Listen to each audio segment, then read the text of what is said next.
The tin can hit the cobblestones with a metallic clatter that echoed through the narrow alley like a gunshot. Maria Russo froze, her hand still outstretched toward the clothesline where her daughter's tattered dress hung limp in the humid September air. The sound wasn't thunder. It wasn't artillery. It was something else. Something that made her heart leap into her throat with a mixture of fear and desperate, irrational hope. She turned slowly, her bare feet silent on the warm stone, and saw the olive-green cylinder rolling to a stop against the crumbling foundation of what used to be the Moretti Bakery. Behind it, in the dusty shaft of afternoon light that sliced between the buildings, stood a young man in an American uniform.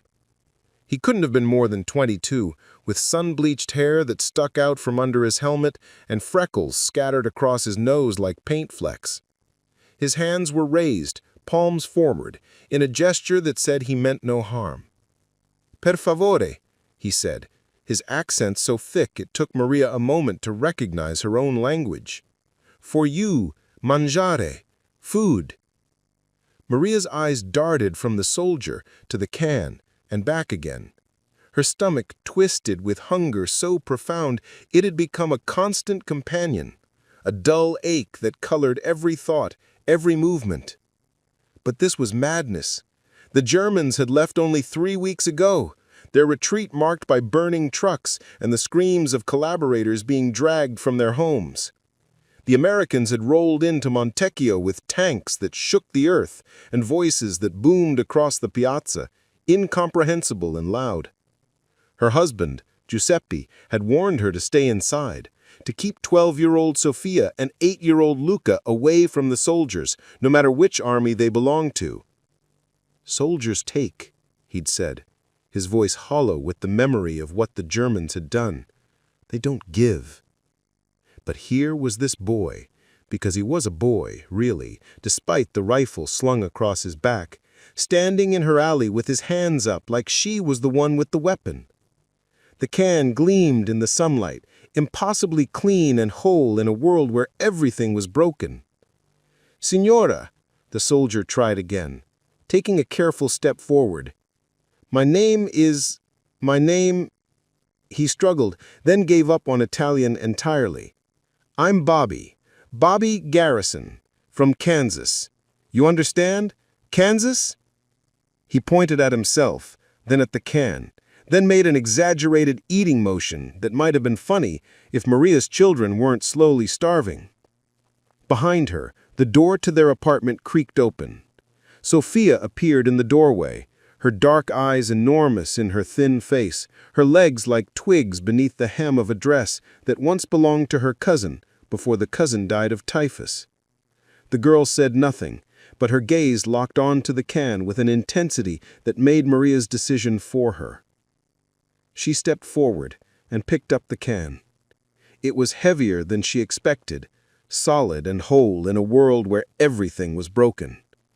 When she looked up, Bobby Garrison from Kansas was smiling, a wide, gap-toothed smile that transformed his entire face.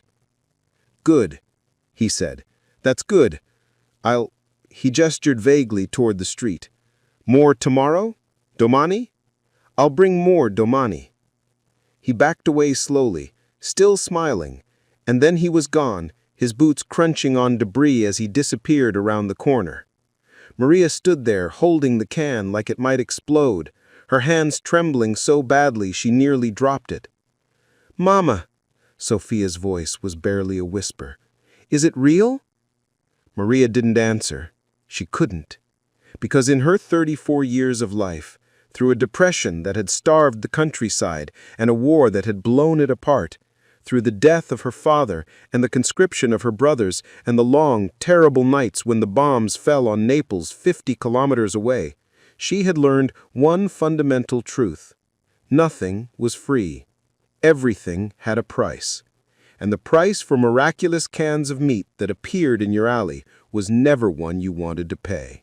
But Luca was coughing again upstairs, that wet, rattling cough that kept her awake at night with visions of the cemetery outside town, where the new graves outnumbered the old ones 3-1.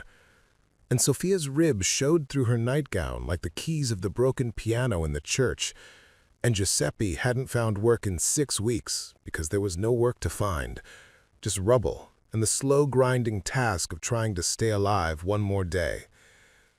Maria carried the can inside and set it on the table, a real table, not one of the crates they'd been using since the Germans took all the furniture. She stared at it while Sofia pressed against her side, radiating heat and hunger and hope. "We'll wait for Papa," Maria said finally. "We'll wait for him to come home, and we'll decide together." But even as she said it, she was calculating. The can probably held enough for one decent meal, maybe 2 if they were careful. If they mixed it with the last of the polenta and the handful of beans she'd been saving, they could make it stretch. The children could eat properly for the first time in weeks. Her husband could stop looking at her with those haunted eyes that said he was failing as a provider, failing as a man, failing as a father. The afternoon dragged on with the can sitting there like an accusation. Maria tried to work, mending the holes in Luca's trousers with thread she'd unraveled from a burlap sack, but her eyes kept drifting back to the table. Sofia sat in the corner with a book she'd read so many times the pages were falling out, but she wasn't really reading. She was watching the can, too. When Giuseppe finally trudged up the stairs, just as the sun was setting, his face was gray with exhaustion and failure. He'd spent the day helping clear rubble from the road to Salerno, work that paid nothing but came with the promise of first consideration when paying jobs became available. His hands were bleeding where the broken stone had torn the skin, and he moved like an old man though he was only 37. "Papa," Luca called from the corner where he was curled under a thin blanket, trying to keep warm despite the September heat. The boy's forehead was flushed with fever, and Maria felt the familiar clutch of fear in her chest. Giuseppe managed to smile for his son, but it faded when he saw the can on the table. He stopped in the doorway, his whole body tensing. "Where did that come from?" Maria explained, her words tumbling over each other, about the soldier and the alley, and the way he'd smiled like he was bringing her a gift instead of something that might cost them everything. Giuseppe listened in silence, his jaw working, his bleeding hands clenched at his sides. "We can't keep it," he said finally. "Giuseppe, we can't." His voice was firm but not angry, just tired, so desperately tired. "You don't understand. These soldiers, they're not like the British who came through in 43. The British they were formal, distant, they kept to themselves. But these Americans..." He shook his head. "Giovanni Palmieri told me what happened in his sister's village near Foggia. The Americans were friendly too, gave them food, played with the children, and then one night, drunk on wine, 3 of them broke into the Rossi house and..." He glanced at Sofia and stopped himself. "We can't trust them." "But Luca is sick," Maria said, and hated herself for the pleading in her voice. "And Sofia hasn't had protein in 6 weeks, except for that one egg Signora Benedetti gave us. I can see their bones. I can count every rib. You think I don't know that?" His voice cracked. "You think I don't lie awake every night listening to my son cough and knowing I can't fix it? But this," he pointed at the can, "this is bait. They're baiting us like animals." Sofia made a small sound, and they both looked at her. Tears were running down her thin cheeks, but she wasn't sobbing. She was just leaking, like she didn't have the energy for real crying anymore. "I'm not hungry," she whispered. "Papa's right. We should throw it away." The lie was so transparent it broke something in Giuseppe's chest.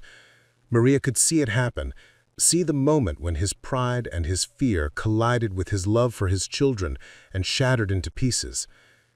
He crossed the room in 3 steps and picked up the can, turning it over in his damaged hands.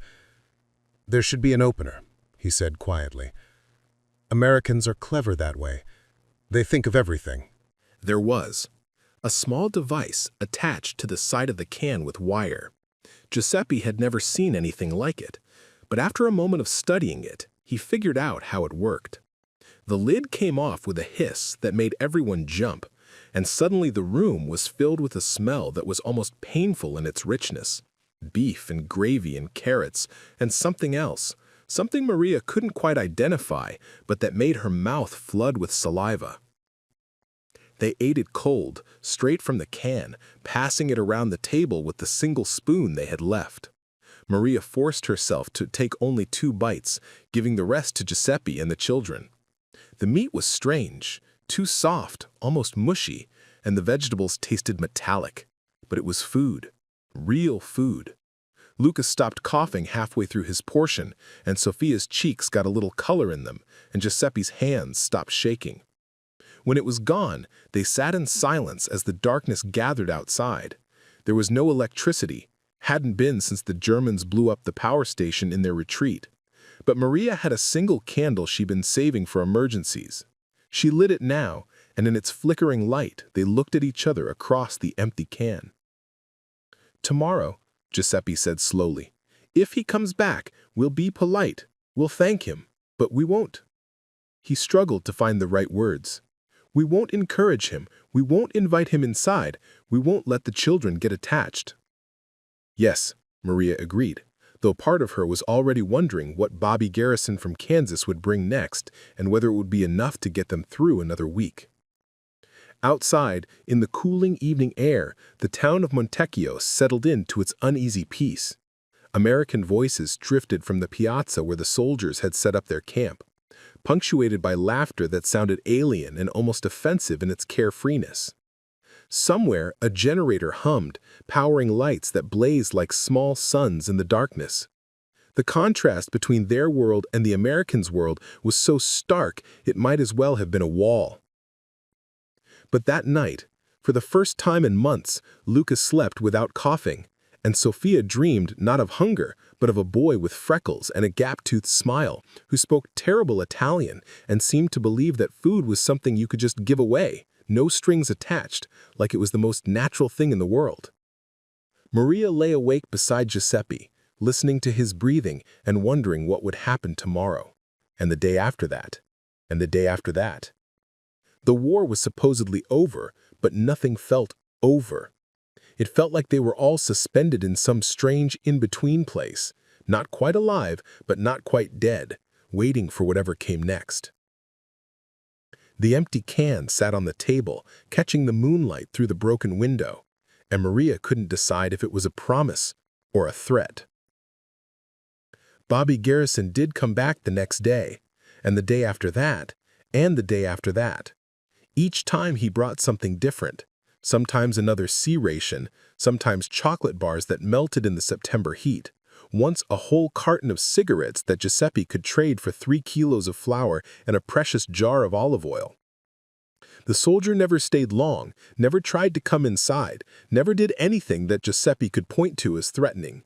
He just smiled his gap-toothed smile, handed over whatever treasure he'd brought, and disappeared back into the maze of narrow streets. Maria found herself listening for the sound of his boots on the cobblestones.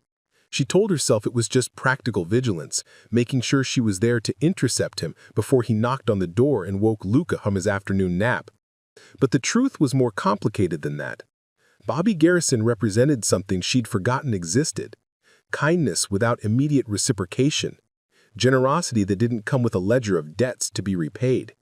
It bewildered her almost as much as it terrified her.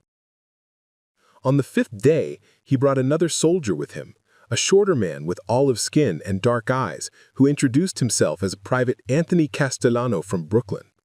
Anthony spoke Italian, real Italian, learned at his grandmother's knee in a cramped apartment in New York, where the old world and the new world collided every day over dinner. "Mi nonna, she's from Calabria," Anthony explained, his Italian smooth and natural in a way that made Maria's shoulders relax slightly. "She made me promise before I shipped out that I'd look after the people here. She said, 'Anthony, those are your cousins. Those could be your aunts and uncles. You'd treat them like family.'"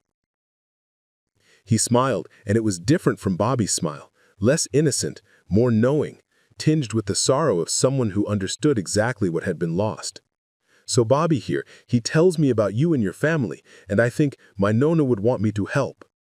Giuseppe had been hovering in the doorway, ready to play the role of grateful but distant recipient. But something about Anthony's words, about the invocation of family and the old world and grandmothers who understood the weight of obligation, made him step forward. "Your nonna is a good woman," Giuseppe said carefully, "and you honor her with your kindness. But you must understand, we are a proud people. We can't just take without giving something in return." Anthony nodded like he'd been expecting this. "My nonna said the same thing, said people here would rather starve than feel like beggars." He glanced at Bobby, then back at Giuseppe. "So here's what I'm thinking. You got a daughter, right? 12 years old? Bobby says she looks smart." Maria's hand flew to Sofia's shoulder, pulling the girl closer. "What about my daughter?" "Easy, Signora. I'm not suggesting anything improper." Anthony held up his hands. "But see, we got about 200 men in this unit, and most of them are about as good at Italian as Bobby here, which is to say, terrible. We need someone to help us communicate with the locals, someone to teach us basic phrases, help us understand customs so we don't accidentally offend anyone. And maybe, in exchange, that someone's family gets regular access to our supply depot, official-like. No charity, just work for pay." Giuseppe and Maria exchanged a long look. Sofia could feel the tension running between them like a wire pulled taut. She knew what they were thinking, because she'd been thinking it herself every time she watched her little brother struggle for breath, every time she felt the gnawing emptiness in her own belly. How long could they afford to be proud? "I could do it," Sofia said quietly. "I'm good at languages, Papa. Signor Alberti used to say I had a gift before the school closed." "You're 12, Giuseppe said flatly. "Almost 13, and I'm not a baby." Sofia pulled away from her mother's grip and stood up straighter, trying to look older, more capable. "We need the food, Papa, and it's not charity if I'm working for it. You said yourself, we're proud people. Well, let me earn it. Let me help." The next morning, Sofia walked to the American camp in the piazza with her mother's hand clutched in hers like a lifeline. The transformation of the town square was jarring. Where there had been rubble and broken stone, the Americans had erected tents and established order with an efficiency that seemed almost magical. Soldiers moved with purpose, their uniforms clean despite the dust, their equipment maintained with a meticulousness that spoke of resources beyond imagining. Bobby and Anthony were waiting for them near a large tent marked with a red cross. Inside, rows of cots held wounded soldiers, and the smell of antiseptic mixed with cigarette smoke and coffee, real coffee, not the ground acorn substitute that passed for it in Italian homes. "This is Lieutenant Morrison," Anthony said, gesturing to an older man with silver at his temples and lines around his eyes that suggested he'd seen too much. Lieutenant Morrison studied Sofia with eyes that reminded her uncomfortably of her dead grandfather's, assessing, intelligent, missing nothing. He spoke in English, with Anthony translating, though Sofia was already starting to pick out individual words from the stream of unfamiliar sounds. Preparing and narrating this type of story took us long efforts and hard work. So, if you're enjoying the story, please consider subscribing to our channel. Your daughter will work 2 hours each morning teaching basic Italian phrases to groups of 10 soldiers at a time. In the afternoon, she'll accompany our patrol units as a translator when they interact with local civilians. She will always be accompanied by at least 2 soldiers, never left alone with a single man. At the end of each week, your family will receive a ration pack sufficient for 4 people for 7 days, plus 1 carton of cigarettes for trading purposes. Does this sound acceptable? Giuseppe, who had insisted on coming despite his exhaustion, nodded slowly. "And if she wants to stop?" "Then she stops. No questions, no penalty. We're not slavers, Mr. Russo. We're trying to help." "Why?" The question burst out of Giuseppe before he could stop it. "Why? Why do you care? You won the war. You could just take what you need and leave us to starve. That's what armies do." Lieutenant Morrison was quiet for a long moment. When he finally spoke, Anthony's translation came slower, more careful, as if the words carried weight that had to be balanced precisely. Because we've seen what happens when armies do that. We've seen the camps. We've seen the mass graves. We've seen what happens when human beings stop treating each other like human beings. He looked directly at Giuseppe. "We're not perfect, Mr. Russo. We make mistakes. Some of my men are going to do stupid things, and some of them are going to do cruel things, because that's what happens when you take a bunch of kids from farms and cities and throw them into a war. But as a policy, as a principle, we're trying to do better. Maybe we're naive, maybe we're fools, but we're trying." Sofia started work that afternoon. Her first students were a group of farm boys from Iowa who couldn't pronounce a single vowel correctly and seemed terrified that she would judge them for their incompetence. She taught them how to say "Dove è il bagno?" "Where is the bathroom?" and "Per favore?" "Please," and "Mi dispiace?" "I'm sorry." They practiced with painful seriousness, repeating the phrases over and over until the sounds stopped being quite so foreign in their mouths. One of them, a tall boy named James, who couldn't have been more than 19, pulled her aside afterward. "Thank you," he said in English, then tried in Italian. Grazie." "That's right. Grazie?" "Si, very good." Sofia smiled beside herself. James looked embarrassed. "We didn't want to come here and be ugly Americans, you know? We didn't want to be conquerors. We wanted to be, I don't know, better than that." It was a sentiment Sofia would hear echoed in various forms over the following weeks. The Americans were obsessed with being liked, with being seen as liberators rather than occupiers. They organized movie nights in the piazza, projecting films onto a makeshift screen, while Italian families sat on the ground and watched cowboys ride across a flickering west they could never have imagined. They set up a medical clinic and treated anyone who came, asking no questions and accepting no payment. They fixed the town's water pump and shared their gasoline to run the generator at the hospital. And they kept bringing food, not just to the Russos, but to dozens of families throughout Montecchio. C-Rations became a currency more valuable than lira, more trusted than gold. The cans appeared in unexpected places, on doorsteps, in church pews, pressed into the hands of children who were all ribs and hollow eyes. Maria found herself in the strange position of having enough to eat for the first time since 1942. The constant, grinding anxiety of hunger began to recede, replaced by a different kind of anxiety, the fear of dependence. What would happen when the Americans left? What would happen if Bobby got transferred or Anthony shipped home, or Lieutenant Morrison decided the Russos weren't worth the expense? She raised these concerns with Giuseppe one night after the children were asleep. He was mending his shoes with wire and hope, trying to make them last another month even though the soles were more whole than leather. "I know," he said without looking up from his work. "I think about it constantly. But what choice do we have? Luca's cough is gone, Sofia has color in her cheeks. We're alive, Maria. For the first time in 3 years, we're actually living instead of just surviving." He set down the shoe and met her eyes. "Maybe that's enough. Maybe we take this gift for as long as it lasts and don't ask too many questions." But Maria couldn't stop asking questions. She watched Sofia come home each evening with new English words on her tongue and American confidence in her bearing, and she wondered what they were trading for these full bellies.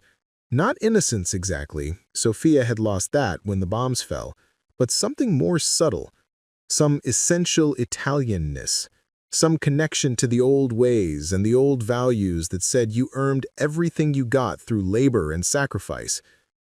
Or maybe that was nonsense. Maybe those old values were just another form of pride, and pride had never filled a stomach or cured a cough or kept a child warm at night. One afternoon in early October, Bobby brought something different, a package wrapped in brown paper and tied with string. Inside were 4 thick wool blankets, American military issue, still smelling of the factory where they had been made. "Winter's coming," Bobby explained through Anthony. who had taken to stopping by the Russo apartment every few days. And we heard that a lot of houses lost their windows and doors in the fighting. Can't have people freezing to death after we went through all this trouble to keep them alive. Maria took the blankets with hands that shook. They were impossibly soft, impossibly warm, and she knew without asking that they caused more than Giuseppe could earn in 6 months, even if there had been work to be found. She wanted to refuse them.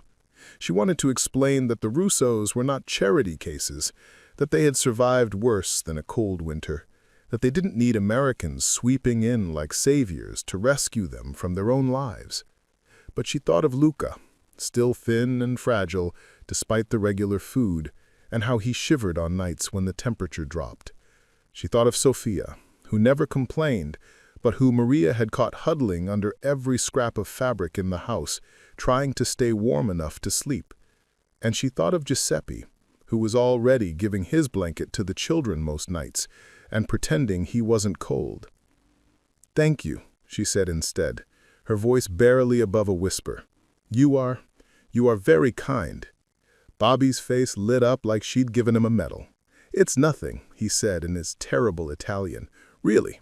It's just, we got plenty, and you need 'em, that's all." After he left, Maria sat on the bed holding the blankets and trying not to cry. Giuseppe found her there an hour later, still motionless, still silent. "They're just blankets," he said gently. "They're not just blankets. They're proof that we can't take care of ourselves. They're proof that we need them." Maria looked up at her husband with eyes that held 4 years of accumulated grief.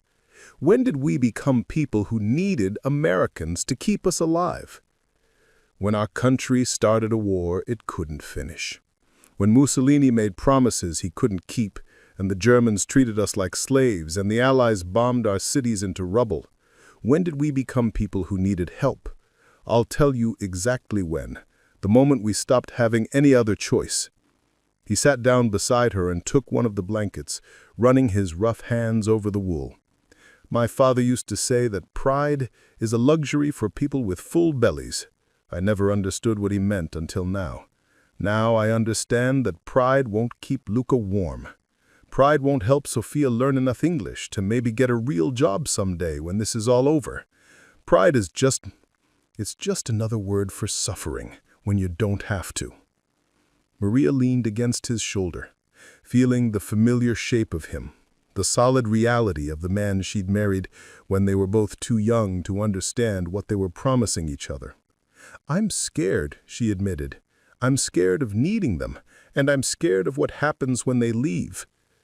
"Then we'll be scared together, but at least we'll be scared with full stomachs and warm blankets and a daughter who speaks 3 languages. Giuseppe kissed the top of her head. "The world is changing, Maria. Maybe we need to change with it." Sofia's work expanded. She wasn't just teaching language anymore. She was becoming a bridge between 2 cultures that had trouble understanding each other on the most fundamental levels. The Americans couldn't comprehend why Italian families wouldn't let their daughters walk alone at night, even in their own town. The Italians couldn't understand why American soldiers thought nothing of calling their mothers by their first names, or why they seemed to have no respect for hierarchy and tradition. Sofia found herself explaining both sides, translating not just words, but entire worldviews. She told the Americans about honor and shame, about the intricate social debts that bound every Italian community together. She told the Italians about American informality, about a country so young and vast that traditions had to be flexible to survive. Some of the soldiers started asking her advice on how to court Italian girls, a topic that made Sofia blush furiously and required several careful conversations with Lieutenant Morrison about appropriate boundaries. Other soldiers wanted to know about Italian history, about the Romans and the Renaissance, and how a country that had once ruled the known world had ended up on the wrong side of a war. Sofia didn't have answers to most of these questions, but she learned to help people find answers together. She discovered that translation wasn't just about language. It was about finding common ground in places where no common ground seemed to exist. Luca, meanwhile, was becoming a fixture at the American camp.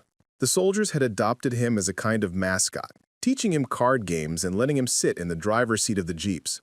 He came home with pockets full of gum and candy, with his head full of English words he didn't quite understand, and with a new American swagger in his walk that made Giuseppe laugh and Maria worry. "He's forgetting who he is," Maria said one evening, watching her son demonstrate a dance move one of the soldiers had taught him. "He's 8 years old," Giuseppe countered. "He barely knew who he was before the war. At least now he gets to be a child for a while." And that was perhaps the strangest gift the Americans brought, the possibility of normalcy. The children of Montecchio had spent their formative years in a world of scarcity and violence, where every day was a struggle for survival.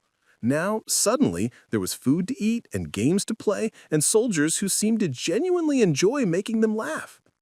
The adults were more resistant to this new reality.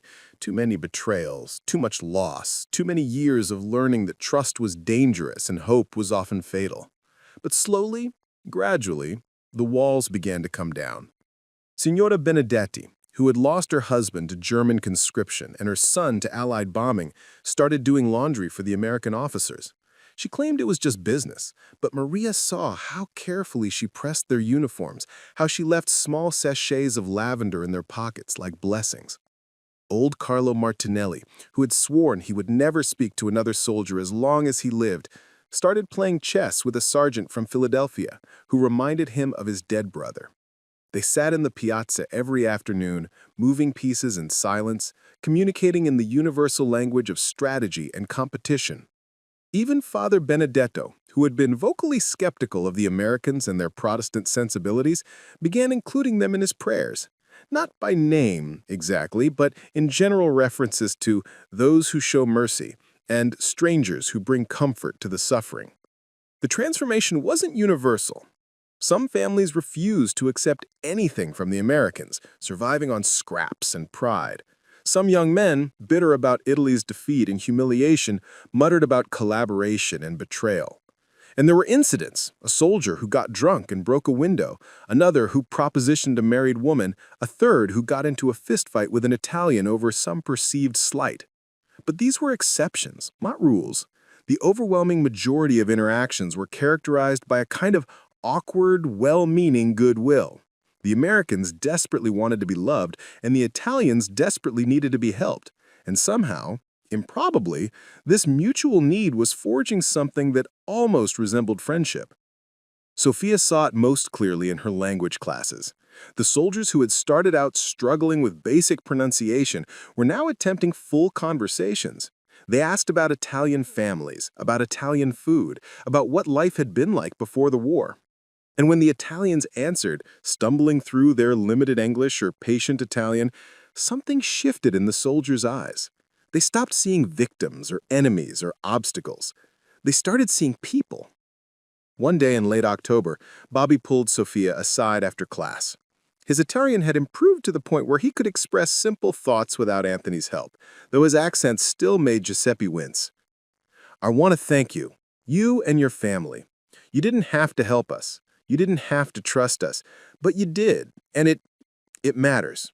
It matters a lot." Sofia, who had gotten used to American directness but still found it startling, just nodded. Back home, we heard all these stories about Europe, about how everyone here hated Americans, how we were loud and crude and ignorant, and maybe we are all those things. But you treated us like we were worth teaching, like we were worth knowing. And I want you to know that when I go home, whenever that is, I'm going to tell people about you, about your family, about Montecchio. I'm going to tell them that Italians are good people who got dealt a bad hand, and that helping them was the best thing we did in this whole damn war. He spoke with such earnest intensity that Sofia felt something crack inside her chest. This boy from Kansas, with his terrible Italian and his gap-toothed smile and his pockets always full of candy for children who weren't his own. He meant it. He actually believed that their lives mattered, that their suffering was worth alleviating, that the act of giving them food and blankets and dignity was its own reward. It was such a fundamentally American idea. so naive and optimistic and absurd that Sofia couldn't help but smile. "Your Italian is getting better," she said, because she didn't know how to say all the things she was feeling. "You almost sound human now." Bobby laughed, loud and unself-conscious, and Sofia realized that this too was a gift, the permission to laugh, to make jokes, to be something other than a victim or a survivor. The Americans had brought food and medicine and supplies, yes, but they'd also brought the radical idea that life could be more than just endurance, that there was still room in the world for joy. That night, the Russo family ate dinner together, with food they hadn't grown or scrounged or traded for, and it didn't taste like charity anymore. It just tasted like food. And maybe, Maria thought, as she watched her children eat their fill without that furtive, desperate hunger that had characterized mealtimes for years, maybe that was enough. Maybe survival without shame was actually a form of victory. Outside, the October wind rattled the shutters. But inside, wrapped in American blankets and filled with American food, the Russo family was warm. And if that warmth came with complications, with debts they couldn't repay and dependencies they didn't fully understand, well, they would worry about that tomorrow. Tonight, they were simply, miraculously alive. The first real problem came in mid-November when the weather turned cold and bitter and desperation began to override gratitude. Someone, nobody ever found out who, stole 3 cases of C-Rations from the American supply depot. Lieutenant Morrison discovered the theft during a routine inventory check, and his response was measured but firm. Until the rations were returned or the thief identified, the distribution program would be suspended. The announcement rippled through Montecchio like a stone thrown into still water, sending out waves of panic and anger that touched every household. Families who had grown accustomed to regular meals suddenly faced the prospect of returning to the grinding uncertainty of scarcity. Children who had stopped crying themselves to sleep from hunger looked at their parents with newly frightened eyes, sensing the shift in atmosphere even if they didn't understand the specifics. Maria heard the news from Sofia, who came home from the American camp with her face pale and her hands trembling. "Lieutenant Morrison says they can't keep giving out food if people are just going to steal it. He says it's not fair to the soldiers who've been sharing their own rations, and it's not fair to the families who've been honest. He says," she swallowed hard, "he says he's disappointed in us." The word disappointed hit Giuseppe like a slap. He was sitting at the table, trying to make their dwindling supply of flour last another week, and the measuring cup froze in his hand. "Disappointed," he repeated flatly. "The Americans are disappointed in us, as if we asked them to come here, as if we invited them to make us dependent on their charity." "It's not charity," Sofia protested, but her voice lacked conviction. "I work for our rations. I earn them.